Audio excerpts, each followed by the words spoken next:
वाराणसी में जो पुलिस और वकील का विवाद चल रहा है, इसका सबसे बड़ा कारण है कि जो नए नए सिपाही और दरोगा आ रहे हैं, ये सब सिनेमा देख के आ रहे हैं। ये सब सिंघम, चुलबुल पांडे, कोई राउडी राठौर बन जा रहा है। बाबू, ये सिनेमा नहीं, असल जिंदगी है।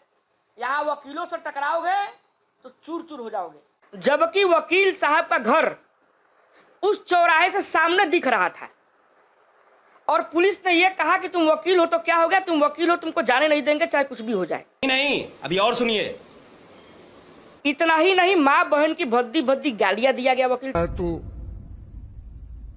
चीटिंग चीटिंग चीटिंग करता है तू। आप जो है नया नया दरोगा बने हैं, नया नया सिपाही बने हैं, मालूम है तेरे बाप को मत सिखा। चुलबुल पाड़े, दबंग, सिंगम सिंगा और राउडी राठौर बन रहे हैं, तो भैया ये सिनेमा नहीं है। करो हाथ जोड़ के मैं मोदी साहब से गुजारिश करता हूँ। क्रिया का प्रतिक्रिया हुआ होगा और हुआ आपके सामने है। ले, एक काम कर, 200 रुपए दे और 50 रुपए काट ओवर एक्टिंग के वजह से। और क्रिया का प्रतिक्रिया होगा। वकीलों में आक्रोश था।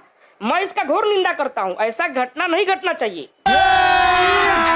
अभी मजा आएगा ना भिड़। कचहरी को छावनी बना दिया। वहाँ क्या जम्मू कश्मीर का आतंकवादी आए थे क्या? और आप होते कौन है कचहरी का गेट बंद करने वाले? अच्छा, हमको सिखा रिया है। ऐसा दिखाया जा रहा है जिसमें दरोगा जी मरने के कगार पे हैं, लेकिन वो दरोगा जी एक्टर थे, वो एक्टिंग कर रहे थे। अगर उनको ढंग से मारा गया होता तो 15 घंटा में डिस्चार्ज नहीं हुए होते। हम करें तो करें क्या, बोले तो बोले क्या। वकील जिस दिन 200 वकील दौड़ा के मार देंगे यार, उस दिन कोई बचेगा? उनको वकीलों ने बचाया। नमस्कार, आप देख रहे हैं द ललन पेज। मैं हूं आशुतोष। आज हमसे बात करने के लिए बनारस सेंट्रल बार के पूर्व उपाध्यक्ष और उत्तर प्रदेश बार काउंसिल के सदस्य प्रत्याशी देवेंद्र परमार हैं। देवेंद्र सोशल मीडिया पर काफ़ी ही चर्चित हैं। आप अक्सर इन्हें सोशल मीडिया पर देखे होंगे। इनके रील्स बहुत ही वायरल होते हैं और ये बहुत ही परफेक्ट बात एडवोकेसी को लेके कहते हैं और अधिवक्ताओं के हक में कहते हैं। और ये बनारस से हैं और आज हम इनसे बात करेंगे कि आखिर क्या वजह है कि बनारस का जो कचहरी है इन दिनों आंदोलन का गढ़ बना हुआ है।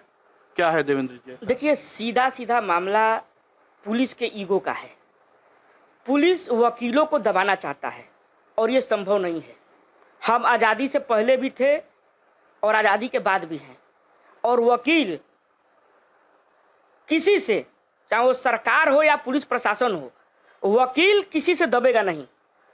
एक वकील साहब जो कि अपने घर अपनी पत्नी के साथ आज से 4 दिन पहले जा रहे थे, उन्हें एक चौराहे पे रोका गया कि इस रास्ते से आपको घर नहीं जाने देंगे, जबकि वकील साहब का घर उस चौराहे से सामने दिख रहा था।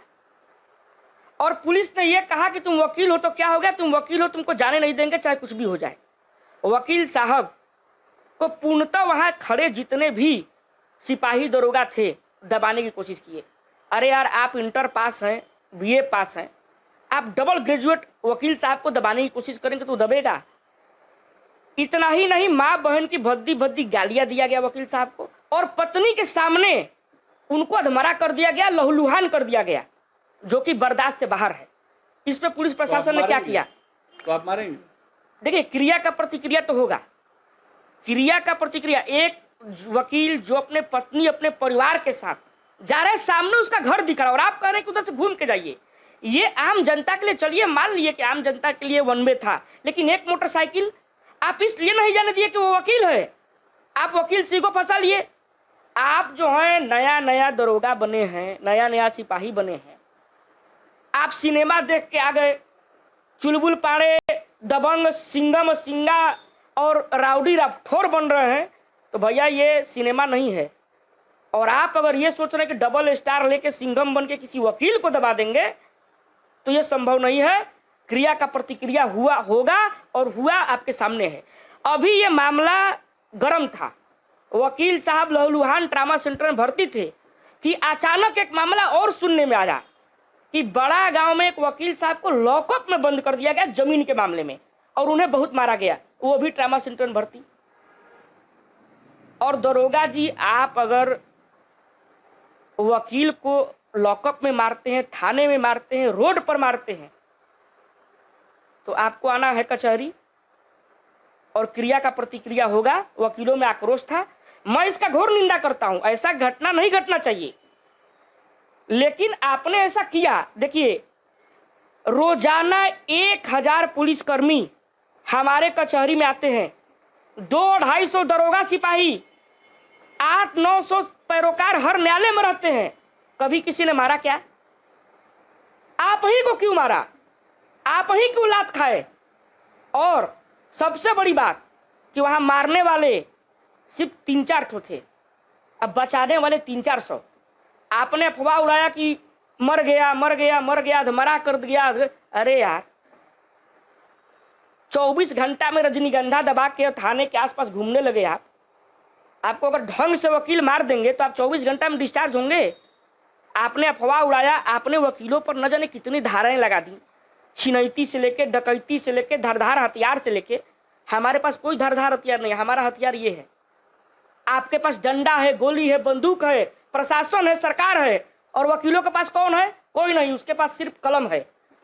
और आप वकीलों के ऊपर इतना गंभीर और इतना गंदा आप उनके ऊपर धारा लगा रहे हैं, और 2 मिनट के अंदर कचहरी को छावनी बना दिया। आप वहां क्या जम्मू कश्मीर का आतंकवादी आए थे क्या? और आप होते कौन है कचहरी का गेट बंद करने वाले?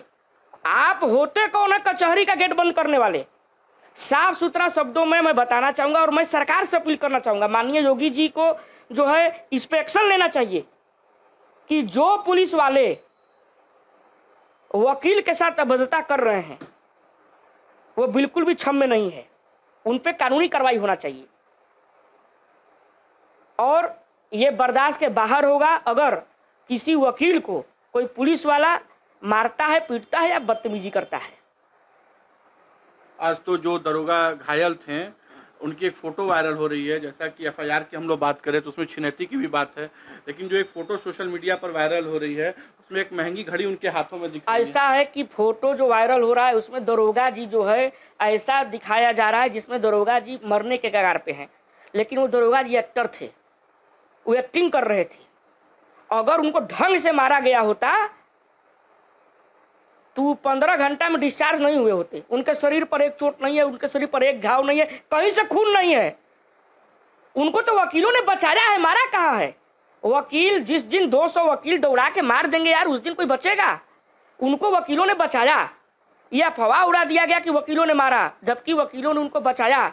ढंग से अगर वकील मार दे तो कोई 15 घंटा में कोई यार जो है द ग्रेट खल्ली नहीं जो है वो डिस्चार्ज होंगे। ये दरोगा एक्टिंग कर रहा था। अच्छा, एक नया मोड़ आ जा गया। दरोगा जी की बात की, उनकी पिटाई हुई, एफआईआर हुई, कई 60 से ज्यादा अज्ञात अधिवक्ताओं पे। तो आज उनकी पत्नी को क्यों धरने पे बैठना पड़ा? सब तो उनके साथी हो रहा था, उनके ही हिसाब से हो रहा था। हाँ, अब देखिए ये भी बहुत बड़ा सवाल है पुलिस प्रशासन पे। एक पुलिस वाले की पत्नी पुलिस से ही संतुष्ट नहीं है, वो कह रही कि डीआईजी से हमारा मोबाइल छीन लिए। आखिरकार तुम्हारे मोबाइल में क्या था कि डीआईजी साहब को छीनना पड़ा? तुमने कहा कि मैं यादव हूं। भैया, शादी के बाद आप यादव मराने वाले प्रजापति, जांच होना चाहिए इसका। मैं जांच का मांग कर रहा हूं कि आप शादी के बाद भी यादव हैं। आखिरकार आप मोबाइल से क्या कर रही थी? आपके मोबाइल में ऐसा क्या था जो डीआईजी साहब आपका मोबाइल छीन कर रख लिया, आपको डांट के भगा दिए? कोई कमी होगा आपके अंदर, इसका जांच होना चाहिए। आप प्रजापति जी दरोगा जी की पत्नी बैठ गई, वकील साहब की पत्नी नहीं है क्या?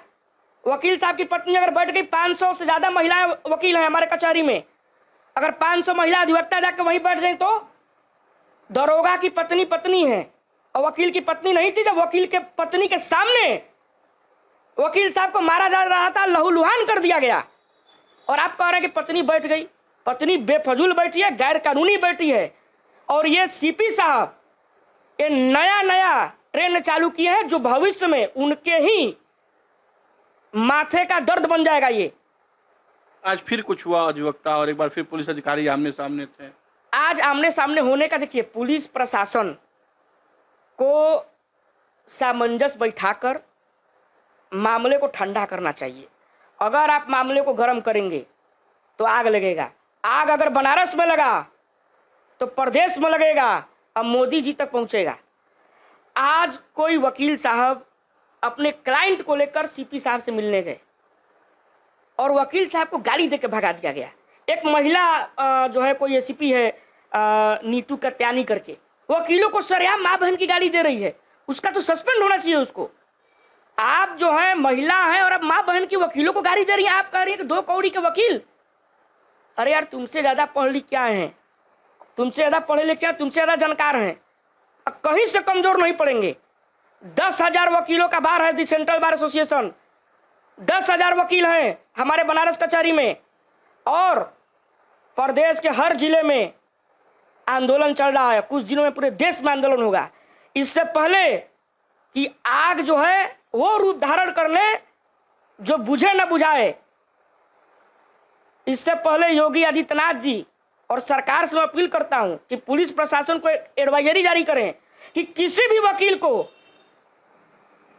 किसी भी प्रकार का प्रताड़ना या उनके साथ बदतमीजी करेंगे तो उनके ऊपर कानूनी कार्रवाई होगा। और मैं सरकार से यह भी आग्रह करूंगा कि यही समय है अधिवक्ता प्रोटेक्शन एक्ट लागू करने का। आपके पास सब कुछ है, वकील के पास एक कलम के अलावा कुछ भी नहीं है, वकील के पास काला कोट के अलावा कुछ भी नहीं है। आप अधिवक्ता प्रोटेक्शन एक्ट लागू करिए ताकि अधिवक्ता अपने आप को सुरक्षित महसूस करें। नहीं तो किसी भी अधिवक्ता के ऊपर कभी भी हमला हो जा रहा है। आप उत्तर प्रदेश सरकार वकीलों के मामले में बिल्कुल भी सही नहीं है। उत्तर प्रदेश सरकार वकीलों को ध्यान में नहीं रख रही है। आज आप देखिए कि माननीय प्रधानमंत्री नरेंद्र मोदी जी, उत्तर प्रदेश के माननीय प्रधानमंत्री नरेंद्र मोदी जी बनारस के सांसद हैं। हजारों वकील 3 सेट में बैठने के लिए मजबूर हैं। क्या प्रधानमंत्री 2000 वकीलों के लिए चैम्बर बनाने के लिए कमजोर हैं? वकील 3 सेट के नीचे बैठ रहा है जाड़ा धूप बरसात में। और पुलिस और वकील के दोनों बड़े जो अधिकारी हैं, जो पदाधिकारी हैं, वो आपस में बैठकर मामले को ठंडा करें, सौहार्दपूर्वक बात करें और ये लड़ाई बंद होनी चाहिए। नहीं तो पूरे प्रदेश में आग लग जाएगा और पूरे देश में आंदोलन होगा, जो कि सही नहीं है। वकील और पुलिस एक ही सिक्के के 2 पहलू हैं, भाई भाई हैं हम लोग। लेकिन कुछ हर समाज में कुछ अराजक तत्व है। मैं ये नहीं कहता कि वकील में 100% सही है। अगर वकील में 5 खराब हैं तो 4 पुलिस वालों में भी खराब है। और दोनों समाज को एक दूसरे को समझना होगा, सौहार्दपूर्ण ढंग से आगे का कार्य करना होगा। नहीं तो बनारस छोड़िए, उत्तर प्रदेश नहीं चल पाएगा, सरकार नहीं चल पाएगी, ये देश नहीं चल पाएगा अगर पुलिस वकील हर जगह लड़ने झगड़ने लगे तो। हाँ, द ललन पे से बात करने के लिए बहुत बहुत धन्यवाद। बहुत बहुत धन्यवाद, नमस्कार। तो देवेंद्र परमार जी से इनका साफ कहना था कि इस पूरे मामले में अब उत्तर प्रदेश सरकार को आना पड़ेगा और जल्द से जल्द आला अधिकारी और बार के लोग बैठकर इसे जल्द से जल्द सॉर्ट आउट करें, नहीं तो ये एक बड़ा आंदोलन हो सकता है। वाराणसी से आशुतोष उपाध्याय, द ललन पेज।